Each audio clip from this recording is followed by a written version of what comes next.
Ada yang bertanya, kalau untuk jadi presiden di Indonesia katanya memerlukan biaya sekitar 9 triliun rupiah. Atau sekitar berapa?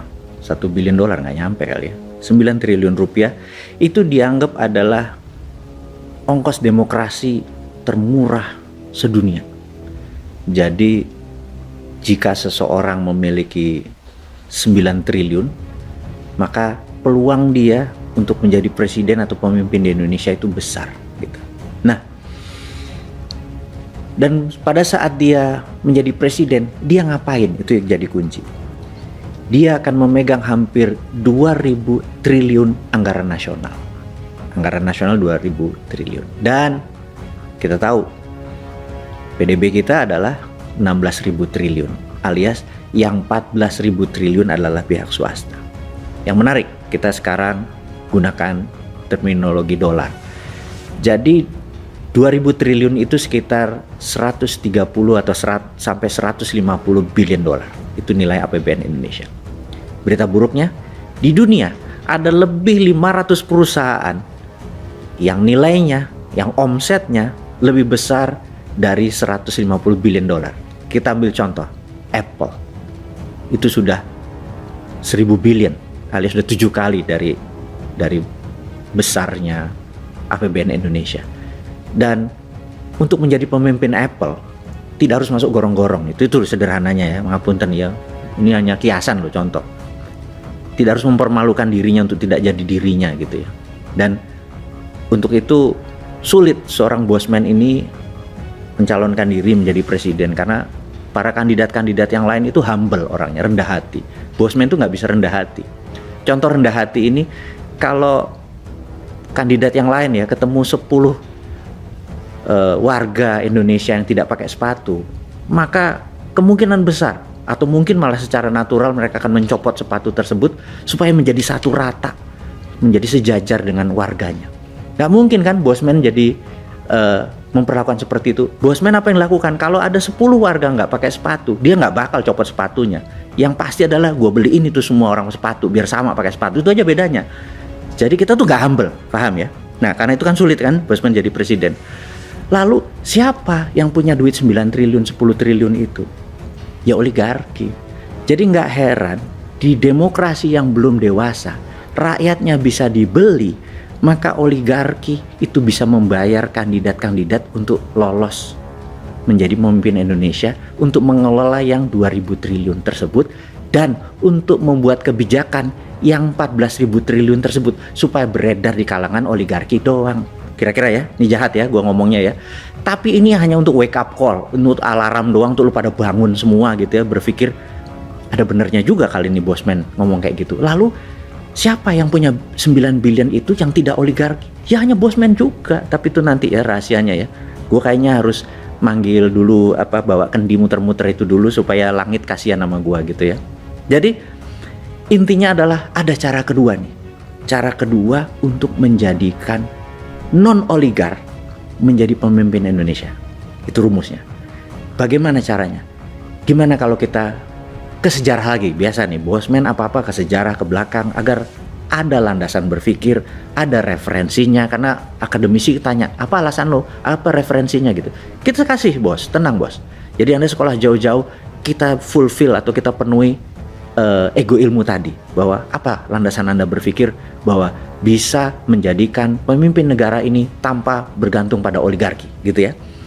Anda semua tahu dulu saya secara ecek-ecek pernah sekolah di negeri seberang dengan keilmuan yang sedikit tidak terlalu penting, karena itu bosman kan tagline-nya adalah wong bodoh ngaku pinter. Ya tetap saat ini ya wong bodoh yang ngakunya aja pinter, sok-sok baca buku gitu ya biar kelihatan pinter.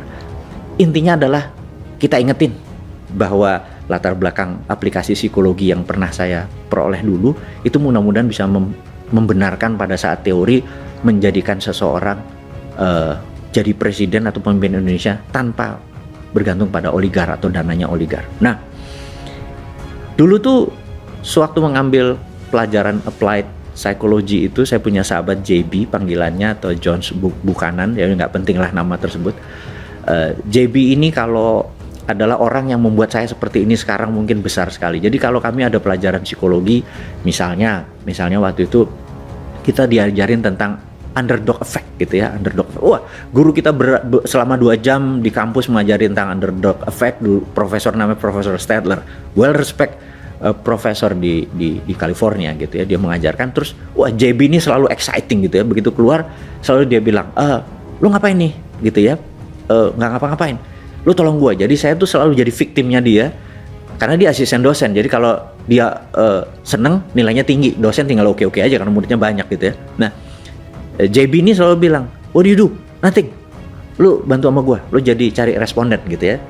What do I do? Gua ngapain gitu ya. Terus dia bilang, bawa flip chart 2. Terus di flip chart 1 dia tulis kecil gitu ya, gambar, terus tulis E gitu ya. Terus di flip chart besar ditulis B gitu ya. Terus kamu cari responden, ngerespon mana bela mana. Saya nggak ngerti. Waduh, ini tentang underdog effect katanya gitu. Terus ya gue ngapain gitu. Nanti lo bilang, ini negara A sama negara B ini akan berperang. Kira-kira lo berpihak pada mana gitu ya. Jadi udah ada asal ada orang lewat. Saya bilang, excuse me, permisi, saya lagi ada dapat tugas dari kampus untuk mensurvey. These two country are going to war gitu ya. Country A yang kecil sama country B yang besar going to war. Menurut kamu kira-kira negara mana yang bakal perang? Terus dia tulis di kertas, masukin sampai kira-kira 100 respondents gitu ya. Nah, begitu selesai dibuka nih sama JB. Sahabat semua tahu nggak bahwa lebih dari 65% memilih country yang kecil tadi menjadi pemenang. Itulah underdog effect. Jadi sahabat semua, kalau nanti tahun 2022 akhir November katanya di Qatar ada pertandingan World Cup. Kalau Anda taruhan yang underdog ya, karena Anda dapat spread 2 ini. Lihat aja bahwa 60% pasangan Anda yang di bawah bakal menang. Ini bukan gua ngajarin judi, tapi untuk menceritakan bahwa underdog effect itu memang ada gitu ya. Jadi karena itu nomor 1, kalau kita posisinya underdog, chance kita menang 60%. Mulai paham ya? Nanti kita akan sampai sana nih psychologicalnya. Nah, sama kita kembali sekarang ke Amerika di tahun 1890 sekian. Itu oligar Amerika, ada namanya Vanderbilt yang memiliki jaringan kereta api, ada Rockefeller yang memiliki kontrol atas minyak bumi dan Jean Paul Getty, kemudian ada JP Morgan sebagai funder yang sangat besar, ada raja besi yang namanya Carnegie gitu ya, Andrew Carnegie. Orang kayanya luar biasa banyaknya dan benar-benar kaya. Bahkan kekayaan para oligar itu dibandingin kekayaannya Bank Sentral Amerika masih kaya oligar gitu ya. Untuk bukti. Kita teman-teman muda ini kan, Anda semua adalah gadget dan bangsa yang digital sekali. Zilenial dan milenial yang antara 40 tahun ke bawah ini Anda adalah generasi digital. Anda cek di Wikipedia. Di tahun 1899 Filipina waktu itu minta merdeka dari Spanyol, dan syaratnya Spanyol gampang, minta bayar 20 billion US dollar. Valuasi kira-kira waktu itu ya, tentunya dalam mata uang bukan dolar. Dan Filipina tidak punya uang seperti itu, maka Filipina meminta Amerika, karena itu dalam pandangan lain Filipina adalah negara yang dimerdekakan Amerika dan Filipina adalah bangsa yang dikontrol oleh Amerika, karena kemerdekaan dibeli. Beda kayak Indonesia, kemerdekaannya pakai bambu runcing, tumpah darah. Indonesia memang fight memperoleh kemerdekaan tersebut gitu ya.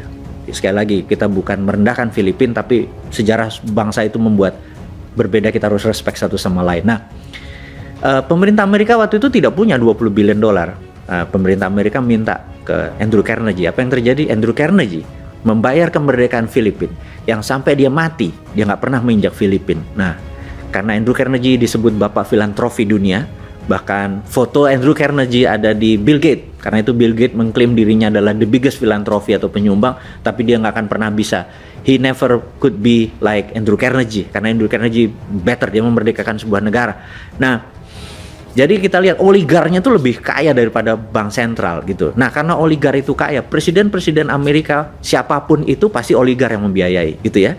Nah, sampailah di tahun 1910, 11, 12 sampai segala macam, di mana oligar itu sangat kuat mengendalikan kaya miskinnya sangat ekstrim, buruh itu nggak ada nilai dan sangat rendah kesehatannya, kelayakannya untuk hidup sangat rendah, dan banyak yang gerah, sudah yang gerah. Nah, sampailah suatu hari ada 3 orang kalau di Indonesia ya, kayak lembaga survei gitu ya, yang suka mensurvei konstituen atau mensurvei calon kandidat gitu. Nah, 3 orang ini sedang duduk-duduk di kafe, kemudian dia menengok ke samping, itu ada satu orang senator, ya cukup biasa aja, nggak dibilang loser tapi juga nggak dibilang spesial. Senator ini bernama Warren Harding gitu ya. Nah, dia tinggi, besar, ganteng, dan dia lagi shoe shining, lagi nyemir sepatu, kan dulu duduk itu ada yang nyemir. Terus mereka bertiga ngeliat, wih, ini orang keren juga, boleh juga nih kita jadiin presiden gitu ya. Itu kata 3 orang itu. Terus mereka bertiga datang ke Harding, dia bilang, lu mau jadi presiden Amerika? Harding bilang, oke, tapi lu ikutin gue ya. Dia ikutin tuh bener-bener, dia ngomongnya di draft, tindakannya. Dan kebetulan Warren Harding ini tinggi gitu ya, 6 feet something gitu, 180 hampir 190. Secara psikologi, sekali lagi ini ilmu psikologi, kalau orang tinggi itu maka orang kita yang di bawah ngelihatnya itu posisinya submission, atau bawah, di atas tuh posisinya otoritatif gitu ya.